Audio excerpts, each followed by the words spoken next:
उत्तराखंड की ऊंची नीची पहाड़ियों, घने जंगलों और शांत बुग्यालों में केवल हवाएं ही नहीं बहती, यहाँ सदियों से लोक कथाएं भी गूंजती हैं।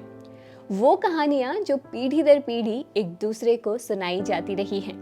कभी राजूला मालूशाही की अमर प्रेम कथा, कभी जीतू बगड़वाल की गाथा, तो कभी फ्यूली की करुण कहानी। और इन्हीं लोक कथाओं की कड़ी में रवाई घाटी की खूबसूरत वादियों में सदियों से एक ऐसी ही प्रेम कहानी जीवित है, जिसे सुनकर आज भी आंखें नम हो जाती हैं।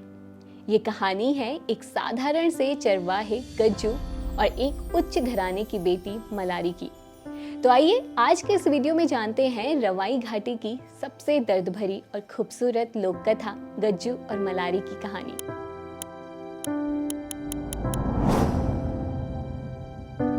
उत्तरकाशी के रवाई क्षेत्र का एक साधारण सा भेड़ पालक, यूं तो उसका नाम गजे सिंह था, मगर प्यार से सब उसे गज्जू कहकर बुलाते थे।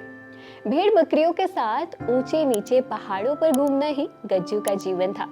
घने घने जंगलों और बुग्यालों के बीच गज्जू अपनी भेड़ बकरियों के साथ खुशी खुशी अपना जीवन व्यतीत करता।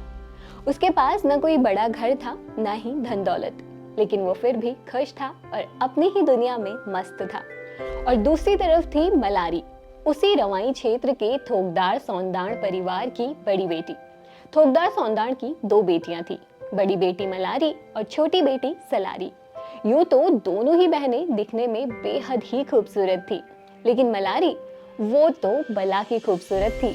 उसकी खूबसूरती के सब कायल थे, जो भी उसे देखता बस देखता ही रह जाता। अब क्योंकि मलारी सौंदाण परिवार से आती थी, तो उसका पालन पोषण काफी वैभव और अनुशासित तरीके से हुआ था। हर तरह की सुख सुविधा के साथ उसका बचपन बीता।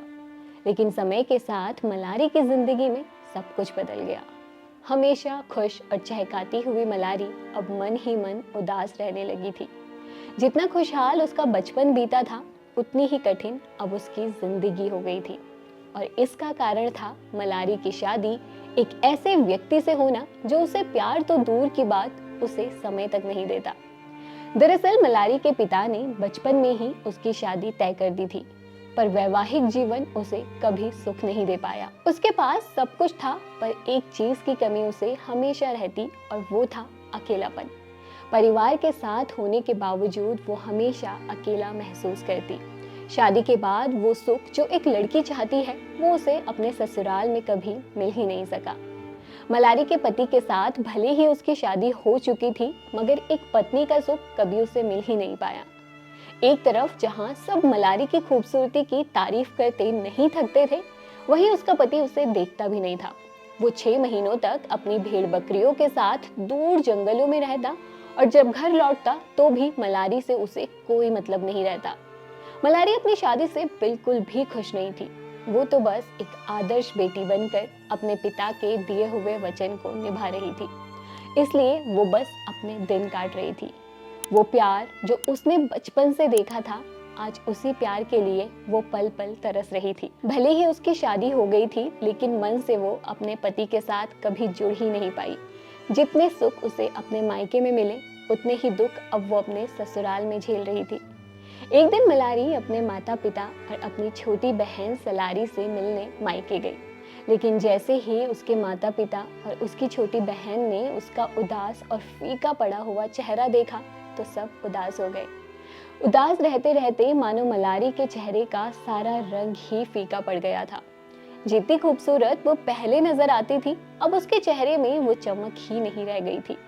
मलारी अपने माता पिता से तो अपना दुख नहीं बता पाई, लेकिन एक रोज उसने अपना सारा दुख अपनी छोटी बहन सलारी को बताया।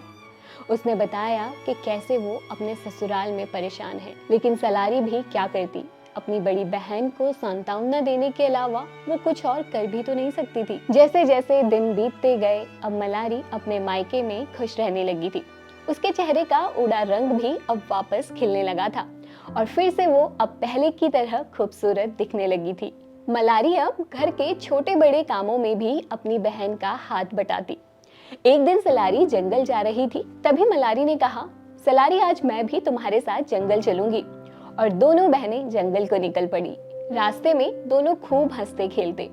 सलारी अपनी बहन को ऐसे देखकर बहुत खुश थी, और होती भी क्यों ना, बहुत समय बाद उसने मलारी को ऐसे हंसते हुए देखा था। दोनों बहनें जंगल में घास काटने लगी। जंगल बहुत घना था, पेड़ इतने ऊंचे कि सूरज की किरणें भी मुश्किल से जमीन तक पहुंचती। तभी अचानक झाड़ियों में कुछ सरसराहट हुई। इससे पहले कि मलारी कुछ समझ पाती, एक बाघ उसकी ओर झपटा। मलारी चीख उठी और उसकी आवाज पूरे जंगल में गूंज गई। तभी पास ही अपने भेड़ बकरियों के झुंड के साथ वहां मौजूद गज्जू ने जैसे ही ये सब देखा, बिना सोचे समझे वो बाघ से भिड़ गया और मलारी और सलारी दोनों को बाघ से बचा लिया। उस दिन गज्जू ने सिर्फ मलारी की जान नहीं बचाई, बल्कि अनजाने में उसका दिल भी जीत लिया। और गज्जू वो तो पहली नजर में ही मलारी की खूबसूरती और मासूमियत से प्रभावित हो चुका था। कुछ देर बाद ही सलारी अपनी बड़ी बहन मलारी से कहती, दीदी अब हमें घर चलना चाहिए, काफी समय हो गया है। और दोनों ही बहनें घर को चल पड़ती। घर लौटते हुए मलारी रास्ते में बस गज्जू के बारे में ही सोचती रहती और उधर गज्जू भी बुग्यालों में मलारी के बारे में ही सोचता। दोनों बहनें जब घर पहुंचती हैं तो मलारी अपनी छोटी बहन सलारी से अपने दिल का पूरा हाल बता देती है। लेकिन ये सब सुनते ही सलारी अपनी बड़ी बहन से कहती है, लेकिन दीदी आप तो जानती है ना, आपकी शादी हो चुकी है, ये सब सही नहीं है। तब मलारी कहती है, हाँ सलारी, मैं जानती हूँ मेरी शादी हो चुकी है और मेरा किसी और पुरुष के बारे में सोचना भी गलत है, लेकिन जिससे मेरी शादी हुई है, जो मेरा पति है, उससे मेरा कभी दिल का रिश्ता बन ही नहीं पाया। वो केवल अपनी दुनिया में खुश है, उसे मुझसे कोई मतलब नहीं है। अब तुम ही बताओ मैं कैसे उस व्यक्ति के साथ रह सकती हूँ। ये सब सुनकर सलारी भी कुछ बोल नहीं पाई और कुछ समय के लिए चुप्पी का माहौल बन जाता है। हालांकि दोनों मन में सोचती हैं ये सब उचित नहीं है और मलारी भी अपने पिता की इज्जत की खातिर चुप ही रहती है और अपने दिल की बात अपने माता पिता से कह ही नहीं पाती। मलारी अब रात दिन सिर्फ गज्जू के बारे में ही सोचती रहती है और वही हाल उधर गज्जू का भी होता है। मलारी जानती थी कि वो शादीशुदा है और यूं गज्जू से मिलना समाज की नज़रों में गलत माना जाएगा, लेकिन गज्जू के प्यार और इंसानियत से वो इतनी प्रभावित हुई कि वो खुद को रोक ही नहीं पाई। अब दोनों एक दूसरे से छिप छिप कर मिलने लगे। एक दिन मलारी गज्जू से कहती है, गज्जू हमारा कोई भविष्य नहीं है, हम कभी एक नहीं हो पाएंगे। तभी गज्जू कहता है, मलारी मैं तुम्हारे बिना नहीं रह सकता, मैं तुम्हारे पिता से विनती करूंगा और तुम्हारा हाथ मांगूंगा। पर वो ये भी जानता था कि एक उच्च जाति की बेटी से शादी करना उसके जैसे गरीब चरवाहे के लिए आसान नहीं है। सलारी को अब मलारी और गज्जू का रोज रोज मिलना सही नहीं लग रहा था।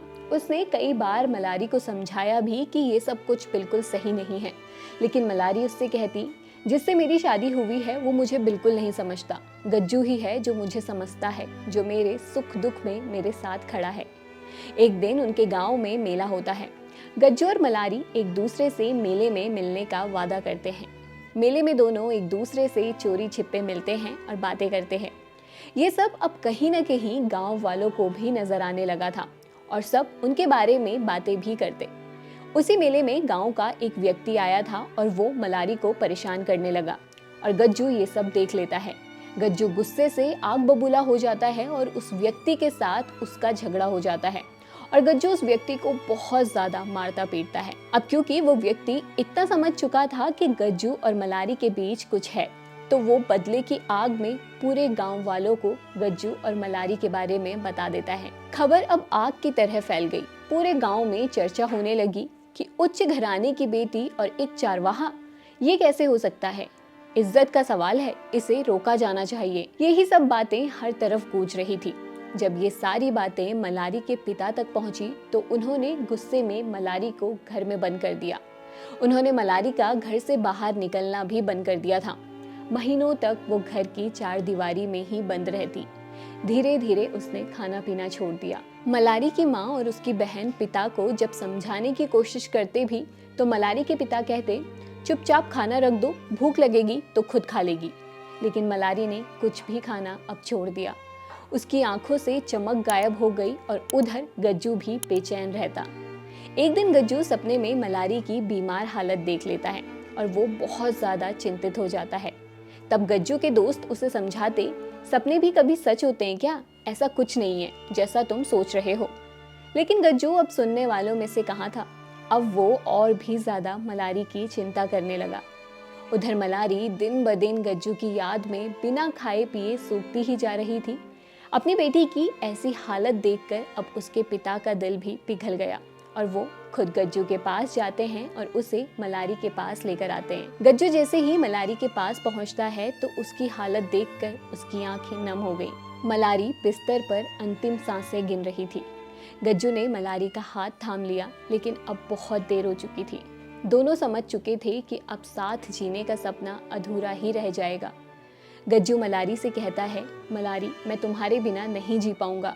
लेकिन मलारी गज्जू से कहती है, गज्जू मेरे जाने के बाद तुम्हें अपनी जिंदगी में आगे बढ़ना होगा। लेकिन मलारी कहाँ जानती थी कि मलारी के जाने के बाद गज्जू की जिंदगी में सिर्फ सोनापन ही रहेगा। दोनों प्रेमियों की अंतिम बातचीत चलती जाती है। मलारी गज्जू को एकटक निहारती रहती है और यूं ही वो गज्जू की गोद में अपना दम तोड़ देती है। साथ जीने मरने के वो वादे यूं ही रह जाते हैं और मलारी अब हमेशा हमेशा के लिए गज्जू को छोड़कर चली गई। पीछे कुछ रह गया तो वो था अकेला गज्जू, जिसने मलारी की मौत के बाद कभी शादी नहीं की। वो जीवन भर उसकी यादों में जीता रहा और आज भी रवाई घाटी की वादियाँ गवाह है उस प्रेम की जो समाज की बेड़ियों से हार कर भी हमेशा के लिए अमर हो गई। रवाई की वादियों और पहाड़ों में आज भी ये प्रेम कहानी सुनाई जाती है। एक चरवाहे और एक उच्च वर्ग की युवती के प्रेम की ऐसी मिसाल जो समाज की जंजीरों से नहीं डरती थी। तो ये थी गज्जू और मलारी की प्रेम कहानी। आपको गज्जू मलारी की ये कहानी कैसी लगी हमें कमेंट करके ज़रूर बताएं। साथ ही वीडियो अच्छा लगा हो तो इसे लाइक और शेयर ज़रूर करें और घुघुती को सब्सक्राइब करना ना भूलें। धन्यवाद।